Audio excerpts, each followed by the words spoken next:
Hello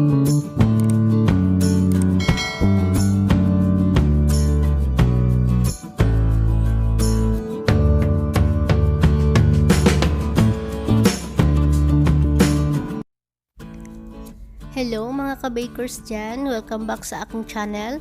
Today, i-share ko sa inyo yung aking natutunan sa aking Wilton workshop kung paano gumawa ng royal icing. I-share ko rin sa inyo yung aking recipe at yung tamang pag-store nito para hindi po agad masira yung ating sugar flowers.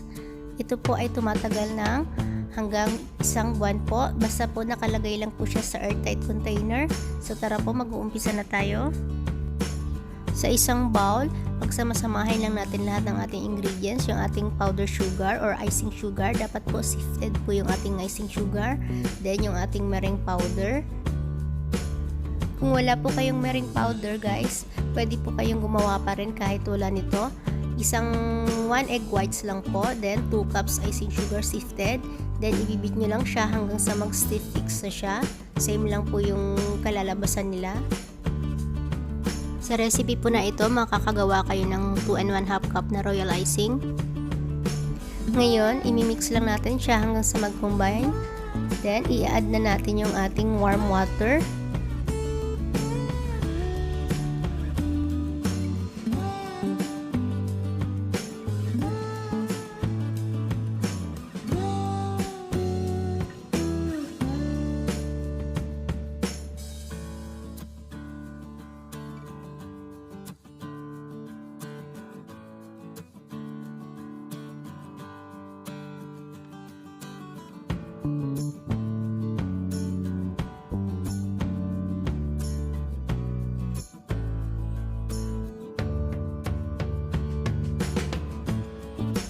I-mix lang natin siya ng konti para hindi po lumipad yung ating powder sugar.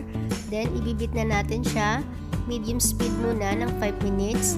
Then, 7 minutes sa high speed hanggang sa mag-stiff fix yung ating icing sugar or yung ating royal icing.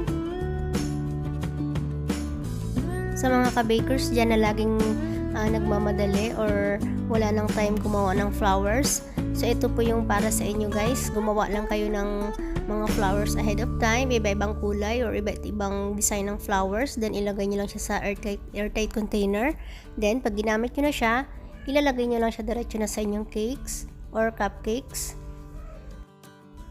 After 5 minutes, ito na siya, medyo nag-stiff na siya. So ibibit pa natin siya ng another 7 minutes sa high speed or hanggang sa tuluyan na siya mag-stiff fix na yung consistency niya.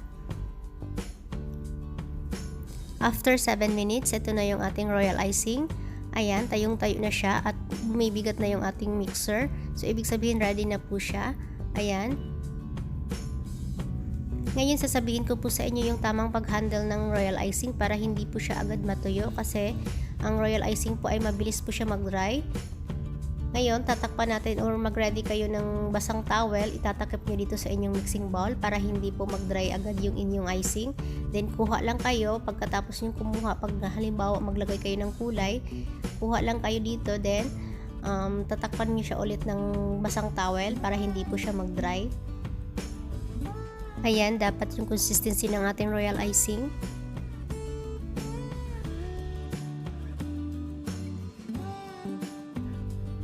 Tatakpan ko lang siya ng basang towel.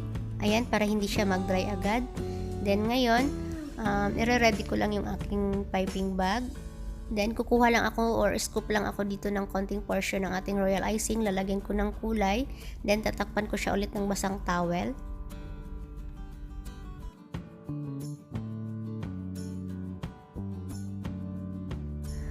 Para sa aking rose na flower, gumamit ako ng tip 104. Nabili ko po ito sa Wilton.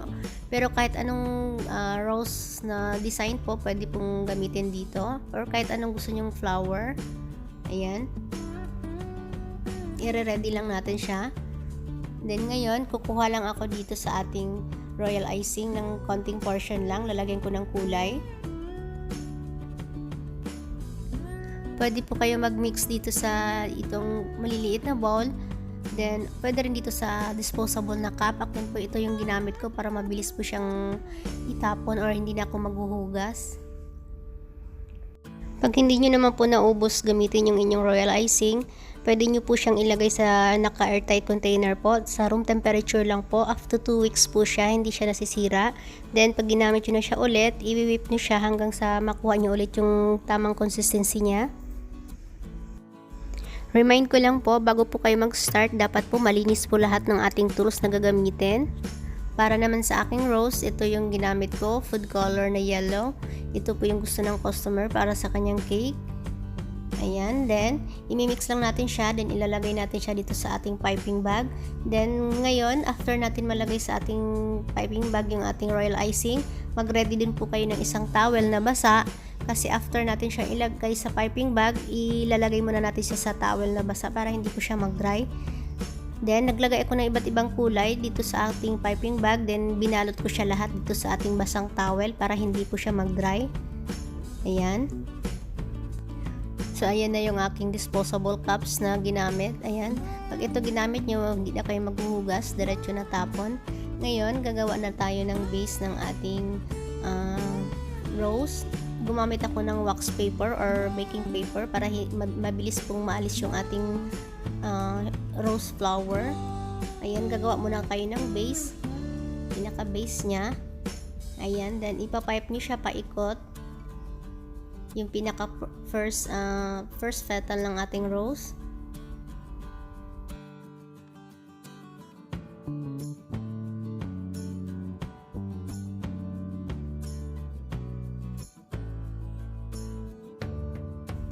Ayan, then gagawa tayo ng second petal ng ating rose. Then ulit-ulitin lang natin to hanggang sa makuha nyo na yung gusto nyong laki ng inyong rose. Pwedeng maliit lang, pwedeng malaki din. Ayan, pero again po, kung ano yung gusto nyong flower sa inyong cake, pwede po ninyong gawin yan. Nasa inyo po yon. Ayan. So, pwede po kayong gumawa ng iba't ibang flowers. So, anong kulay na gusto nyo, iba't ibang design. Then, ipapadry nyo lang siya. Na mga 8 hours dry na po siya, guys. Or overnight, much better. Then, ilalagay nyo lang siya sa airtight container para hindi po siya masisira o malagyan ng hangin. So, tumatagal po siya hanggang 1 buwan. Then, madali na lang po pag gumawa kayo ng cake, ilalagay nyo lang siya diretso sa inyong cake. Ayan, nakikita nyo sa video, tuyo na yung aking royal icing flower dyan. Nilagay ko na siya diretso sa cake. Pag ganito po, mas mapapabilis po yung gawa nyo ng cake nyo. Pag ganito po yung gagawin nyo. Ayan. Ayan na yung ating flowers, ready to use na siya. Pwede kayong gumawa nito ng maraming batch, then papatuyuin nyo lang siya. Then may magagamit na kayo anytime na mag-decorate kayo ng cake. Then, papakita ko sa inyo ulit. Ayan, unang-una gagawa tayo ng base ng ating rose.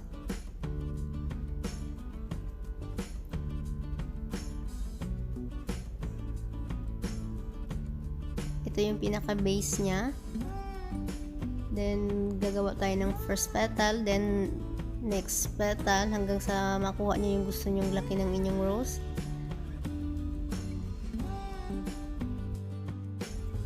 Gumawa din po pala ako ng mga dahon or yung leaves ng ating rose.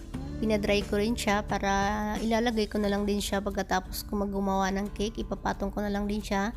Or pwede nyo siyang isabay dito sa ating rose. Ilagyan nyo siya ng dahon para sabay sila mag-dry.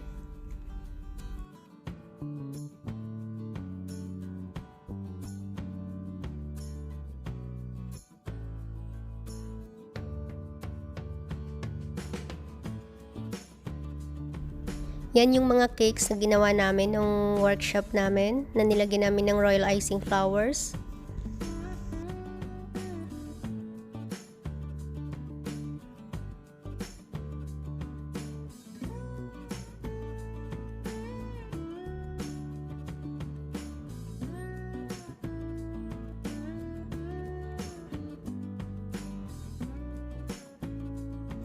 Next, gagawa tayo ng half rose lang, yung 3 petals lang. Madali lang po ito gawin.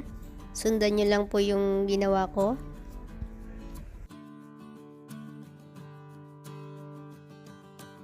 Same pa rin yung tip na ginamit ko, 104 pa rin yung rose tip.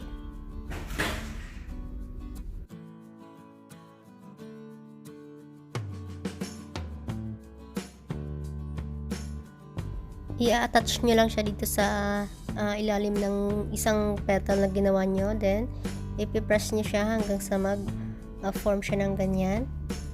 Then, gagawa kayo ulit ng pangatlong petals. Parang i-overlap nyo lang po siya. Ganyan.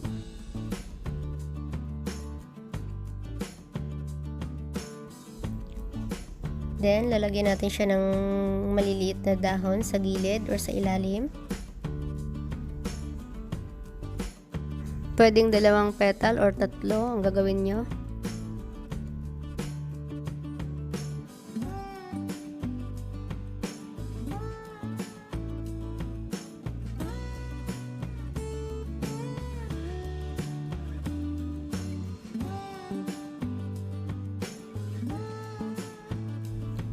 Then, pag may natira po kayong royal icing, pwede nyo siyang gawing sprinkles. Magagamit nyo rin po yung sprinkles pag gumawa kayo ng cupcakes or kite cakes.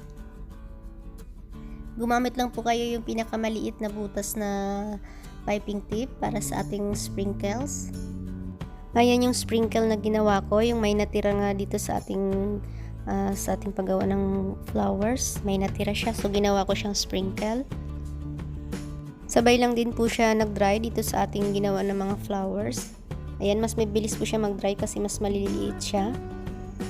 Same lang din po yung gagawin nyo sa sprinkle. Ilalagay nyo lang din siya sa airtight container. Basta hindi po siya dapat mahanginan para hindi po siya mag-moist. Nasa baba po yung video. Nakikita nyo yung paano gumawa ng sprinkle. Ayan, ipapipe nyo lang din siyang pahaba. Then, papatuyuin nyo siya. Lagyan nyo siya ng wax paper para hindi po dumikit. Ayan, then pag natuyo na siya, idudurugin nyo lang siya kung ano yung gusto nyong laki ng inyong sprinkle. Ayan.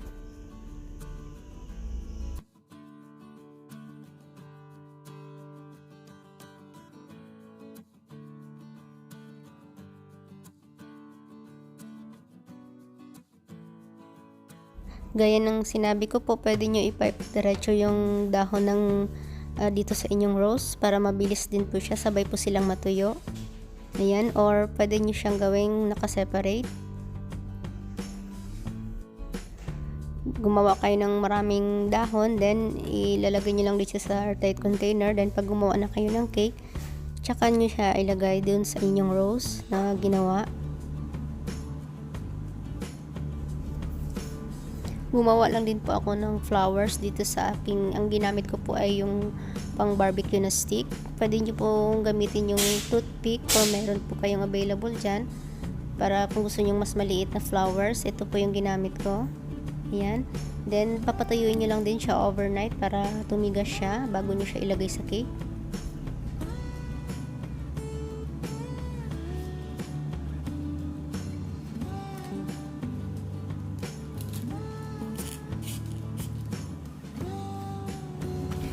Ito yung mga flowers na ginawa ko.